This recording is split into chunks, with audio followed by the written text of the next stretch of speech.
Hello guys, আসসালামু আলাইকুম। Welcome to another blog. আজকে একটা চ্যালেঞ্জ হবে আমার বাবা আর আমার কাকা, হলো ফুচকা চ্যালেঞ্জ। আমার বাবা 5টা ফুচকা, আমার কাকা 5টা ফুচকা। তো বাবা, তোমার কি মনে হয় তুমি পারবা? ইনশাআল্লাহ অবশ্যই আমি পারবো, যে কোনো মূল্যই হোক।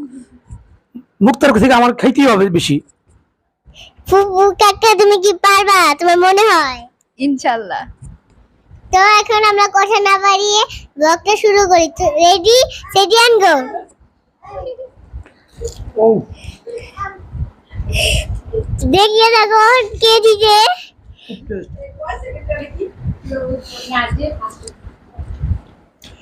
যারা খাওয়া শেষ হবে, টাইম দেই নাই।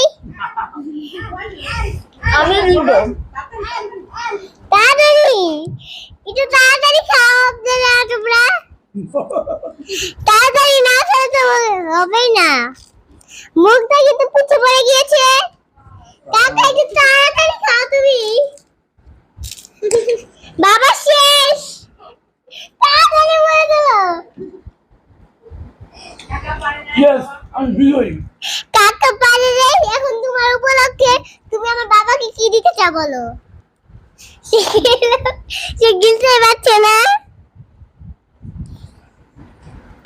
তো বাবা, তুমি যে জিতলে, তোমার অনুভূতিটা কিরকম? আমার অনুভূতি খুব ভালো।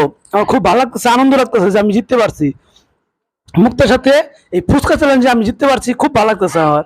যে আমার সাথে পারবে না। আর আপনারা যে ভাবতেছেন ওনাকে, আমার কাকাকে মুক্তা বলছি কেন, কারণ আমার নামটা বলে দেই। আমার বাবার নাম মোহাম্মদ মহিদুল ইসলাম আর আমার কাকার নাম মুক্তা। তো সবাই আমার চ্যানেলে থাকবেন। আমি কালকে একটা নতুন চ্যানেল করব। তো বাবা, তুমি জিতলে তুমি আমার কাকার কাছে কি গিফট দিতে চাও? ওর কাছে আমি 1000 টাকা চাই, ও 1000 টাকা দিবে। আর তুমি কি চাও দিতে? গাইস, আমি এটা কোনোভাবে মানতে পারছি না। আমি 1000 টাকা হেরে গেলাম। তাহলে আমার টাকাটা দিয়ে দাও। তুমি তো হেরেছো, 1000 টাকা দিয়ে দাও আমাকে, তাড়াতাড়ি দিয়ে দাও, পুরস্কার পেতে চাই। গাইস, আমি টাকাটা নিয়ে আসছি এখন।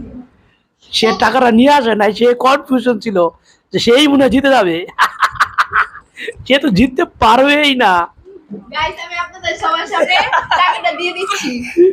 পুরস্কার পেতে কি আনন্দ! 1000 টাকা।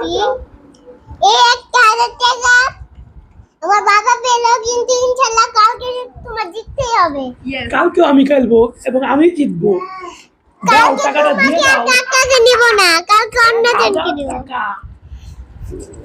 ওকে, আজকে তাহলে আমি বিদায় নেই। Bye bye. বাই বাই, আল্লাহ হাফেজ।